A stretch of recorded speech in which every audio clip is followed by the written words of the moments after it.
Hey traders, seeing how we're only an hour or so away from an FOMC statement, I decided to take a break from the technicals and really focus on trading psychology for this week's video.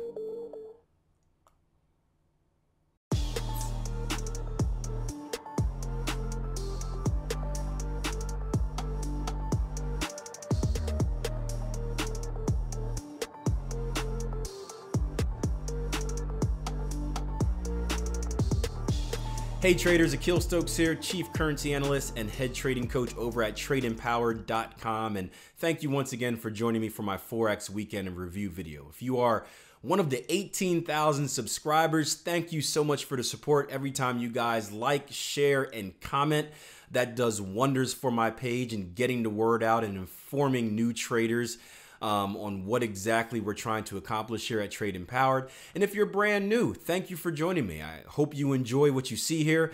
This week, we're not going to be looking so much at the charts as we're going to be talking a lot about trading psychology, but I urge you to go back and watch the last 4 videos. That way you have a good idea of what exactly we teach here at Trade Empowered, both on the psychological side and the technical side of our trading. Now, late last week, I fired off a bearish trade on the pound dollar. It was a bearish bat formation. And this was a trade that, well, it turned out to make for a very, very valuable lesson with our syndicate members. You see, price action rallied up to my entry and then immediately stopped on a dime and reversed, putting me about 100 pips in profit right away. Unfortunately, as the days went on, price reversed direction once again, stopping me out for about 90 pips. And as we came into our syndicate on Tuesday morning, I believe it was, I shot a message in saying, hey guys, these are some of the most painful trades out there. Those trades where you see the profit, you smell the profit, you taste the profit, you start to spend a little bit of it before it's actually profit, only to get stopped out. And this is why it's very important that we don't count profit, or we don't even entertain the thought of having profit until our orders are hit. And that means until limit orders are triggered, until the money is actually in our account. And Jason Stapleton saw this and made for or created a great lesson for it in our morning war room meeting. So I want to take a chance to show you a recording from Tuesday's war room meeting. And when we get back, I'm going to share a few a story of let's say a story of what bad can happen as a result of trades like this. So check out the war room meeting and I'll see you guys in a little bit. And we're going to see if we can make a little bit of money. Now, Akil had an interesting deal happen to him. He posted in the live trading room today, in Trade Floor today, and I think it's a good teachable moment. He said down 93, we lost 93 on pound dollar. He said it went from over 100 pips in profit and then completely turned around on him. And that is never something that feels good. I don't care how many times it happens to you. I don't care how well you deal with it. It is never going to feel good to watch 100 pips of open position profit turn into nearly 100 pips of loss. But it has to do with your psychology and your mentality. So the biggest part of trading is what you do with the emotion that you're feeling, right? Once you have your trading plan, once you've tested it and you've forward tested it and back tested it and you've run your numbers and you have your plan laid out and you know what you're going to do and you have an expectation of what you should be able to produce based on what you put together, the only next step, the only possible move that you can go from there is to come in every single day and follow the plan. And every day the market is going to beat you up. It's going to beat you down. It's going to try and take from you what you've earned. And it will beat you to your knees if you let it. It doesn't do it physically. It does it psychologically. It does it mentally. By constantly putting you in positions where you feel like you're up money, and then the market starts to move in your direction, you're up 100 pips, and you're thinking to yourself, oh, yeah, I got this. I booked this thing. This thing's in the bag. This thing's going to go and hit target. We become overconfident in our position. We start looking at our account balance and counting the open position profit as closed position profit. You see, it's not your money until you take it off the table, until you close the trade out. Some people would say it's not even yours until you pull it out of your trading account and put it in your bank account. But too many people look at open position profit, and instead of Akil looks instead of looking at it as, hey, it's a losing trade, they look at it as a winning trade. They've already counted their money, and then when it reverses on them and it stops them out, they're emotionally defeated. It has so much more of a psychological impact because they lost money that they thought they were going to make. They accepted the risk when they first put on the trade, but then the trade went in their direction, and then they started feeling pretty good about it. And so when the trade finally did go against them and stop them out, it's like it's a double slap in the face. And it only takes a couple of those times before traders start modifying rules. They start moving stops.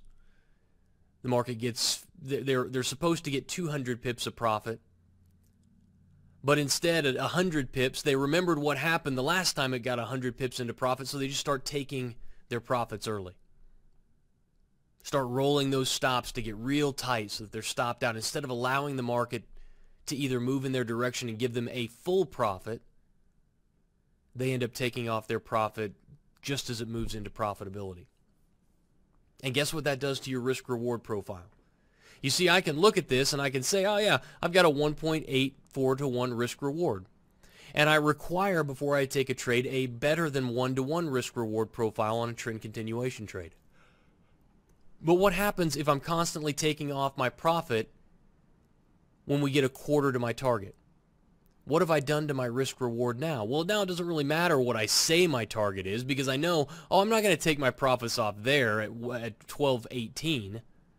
No. That'd be ridiculous. I'm going to end up taking my profits off up here at 12.61. So if I end up doing that, now all of a sudden I've got an inverted risk to reward profile, don't I? Now it's no longer 2 to 1 or almost 2 to 1. Now it's inverted.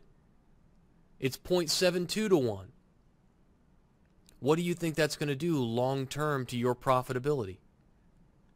And it's frustrating, guys, because so many of you work so long and so hard to establish a track record, to go out and historically and validate what you're doing, to run through your money management so that you can get a solid money management plan in place, to write out that trade plan, only to go into the market and not listen, not do it.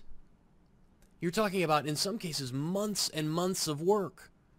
You have the backtesting, you know what you're going to do makes sense, and you know if you follow it, you've got a high probability of being successful, and then what happens?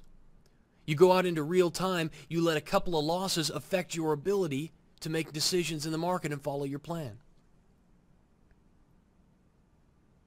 What separates from winning traders from losing traders are the ones who are willing to do the work and the ones who control what's up here between their ears. The first part helps the second part. Having done the historical testing, having validated it for yourself, having taken the trades both historically and in real time during your forward testing process, those are the things that separate or that make it easier for you to follow your plan when money's at risk. There's all kinds of psychological stuff that happens when you've done the historical testing, when you've proven it to yourself, when you know, hey, I can expect to see 4, 5, 6 losing trades in a row. I think earlier this year, Akil posted, he's like, I took 9 in a row, 9 losing trades in a row. We're still up money. If you guys want to see, I'll show it to you. Hang on. We just got this the other day because Akil just pulled it up. Have a look at that. There's the equity curve. That's we're coming up on 1,400 pips for the year.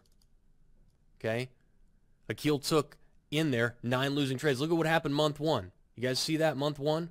Or sorry, it's not month 1, week 1. We're about 17 weeks into the year. Week 1, first thing we did, January, first week of the year, right out of the gate, lost money.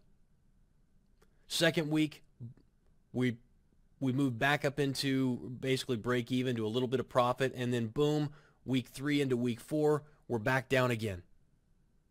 We didn't even get into profit. We didn't even start our run this year until week 4. Think about that in real time. That means we traded for a solid month where we were sideways to down. It happens to everybody. It's going to happen to you. You're going to have positions that you're going to think are in the can, and then all of a sudden it's going to turn around on a dime. It's going to stop you out. The market is going to beat you again and again and again. And if you let it get to you, if you let it affect your trading, then you never get to this. You never get to see the run that happened from week 4 to week 9. Then what do we have? Another little drawdown. Week 12, we're back up and retesting resistance. Then another drawdown. Trading sideways until last week when we had a really great week. Brought us up into new structure highs. What's going to happen this week? I don't have a clue. But here's the incredible thing. I know if I follow my plan, that long term I'm going to be successful. This trade right here, the one we're looking at right now, Euro USD, doesn't matter whether it's a winner or a loser. I might have to record a loser this time, or it may reverse on a dime, and I may be thinking loss, loss, loss, loss, and then it's going to reverse, and I'm going to hit target. Consistency is the key. Know what you're doing. Know why you're doing it. Whoops. Know what you're doing, know why you're doing it, and then get in there every single day and do it. Follow the plan. Guys, if you do those things, I promise you, it'll change your trading. It really will. So focus on that. I'll record this as a stop, as getting stopped out because we're about to. Whenever it happens, watch, it'll probably reverse on a dime here at like 1 pip from hitting the target. I think it was Alexander Elder that said this, and I may have the quote a little bit wrong, but the trader is the weakest part of the trading strategy. And this is why we put such a strong emphasis on trading psychology in our training lessons. And before I let you guys go, I want to share with you a story of a trader friend of mine who sabotaged his system because of lack of trading psychology. Now, this was back a long time ago, before I was a consistently profitable trader, before I was coaching other traders. This was back when me and my trading buddy were just getting started. We're living in a duplex and roommates. And I remember I had the upstairs apartment, he had the downstairs apartment, and each and every day we'd scream down and you know, hey, just made 200 pips here. Oh, made 100 pips there. And we were fired up, and it's kind of silly now that I look at it, but it was fun back in the day. But I remember at the end of each month, we'd kind of have a meeting and just review how our trading went. I was trading more price action. He was trading a mechanical system. And I remember going downstairs and I said, hey, Dre, you know, so how'd you do for the month? And he's like, man, I made about 700 pips. And I may have the numbers wrong. It was a while ago. But he's like, man, I made 700 pips. And he sounded so down and out about it. I'm like, dude, you made 700 pips. Why do you sound so depressed? Like, we should be partying. We should be, you know, opening up one of these bottles and going out and enjoying life. What's wrong? And he's like, yeah, but I left 500 pips on the table. And I'm like, what? How do you leave 500 pips on the table? And he showed me how, and it was a similar instance to the trade we just talked about with the pound dollar. My friend was entering trades, and he would have certain trades where the price action would rally up. It would come within 10 pips of his target before reversing and stopping him out. And each time that happened, you know, it really chiseled a little bit out of his trading psychology. So what he did was he would start reducing his targets by 10 pips. So he would say, oh, I'm not taking targets here anymore. Let me actually show you on a chart. This may make more sense. Let me just measure this out, get a clean chart here. And let's do a risk like this. Make this red for risk. And let's make this green for reward. So let's say he initially had a risk reward like this. Right? Pretty decent. Looks like almost a 2-to-1 here.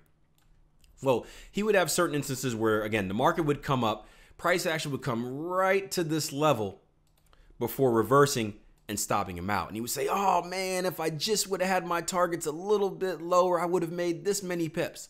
So what did he do on the next trading opportunity? Well, instead of taking targets right up there, he would move his targets 10 pip lower, right? And then of course, what would happen? The market would rally, this time come within maybe 15 pips of his new target level. And you say, oh man, if I just had targets a little bit closer, I would have made this much money. Because again, he was counting the pips before they were actually in his pocket. And long story short, he kept reducing and reducing and reducing his targets, right? Because he couldn't deal with the pain of a losing trade going, maybe 3/4 of the way his direction and then reversing. He kept reducing his targets until his average target became something like this. And you can see now he's trading with an inverse risk reward. And this is how he left 500 pips on the table. And later he went on to actually lose money with a strategy that was winning like 70% of the time. And this is a good example of how traders will sabotage themselves in the market. If you haven't seen it already, go back to a video I recorded called, I think it's called Statistics on Why Most Traders Fail. And it was actually a study done by FXCM, two traders at FXCM. Not FXCM, two traders at FX Street. The data was from FXCM. Two traders at FX Street who did a study on the average win rate, win percentage of a trader, and the average win and loss per trader. And it's surprising. But this is the reason. So it's very important when you get trades like the pound dollar. Yes, it's going to stink. It's going to stink to be up 100 pips and see all the money in your pocket. But you got to remember, stick to the plan. You've done your back testing for a reason, right? You've created your maximum favorable excursion for a reason, right? You got to stick to that plan, because if you start sabotaging yourself even by a little bit, guess what's going to happen? That little bit is going to start here, and then it's slowly going to increase as your as your psychology gets weaker and weaker and weaker, as you continue to think about the money and not the process of trading. So again, a heavy lesson on trading psychology today. FOMC statement in about an hour. So whatever I would show you on the charts would probably be destroyed by the time this video comes out to you. So I thought this was the best route to take. Let me know what you guys think. Leave a comment below, especially if you're new. Subscribe and hit that like button while you're here. And I will see you guys next week. Until then, plan your trade your plan. Be safe out there. For any of you guys that have open positions on, I've got a $-yen position on. Let me show it to you guys real quick. This one has been on for a while. We got some Japanese monetary policy coming out later as well. I don't know when, but this is my only position that I currently have on. Well, I've got a New Zealand dollar position on as well, but I'm gonna make sure I go manage these. But we had a 26.18 trade here about a month ago, if you guys remember, on a $-yen. So still sitting in this. I've collected profits on the way up, all the way from, we were down at 118 flat, I think. So I'm certainly protected in this, still shooting for some greater profits up here at 113.50. So I'll actually be holding this trade on during the FOMC statement, but it's one of those trades where, again, this is free money at the moment. The profit has already been made. This is just playing with house money. So I don't mind being a little bit risky when the trade's in that type of situation. Let me just check on New Zealand for you as well. New Zealand's about at break even, so I'll be stopping this out for break even before the announcement comes out. There we go. I threw in some technicals for you. Anyway, plan your trade your plan. I'll see you guys next time. Take care.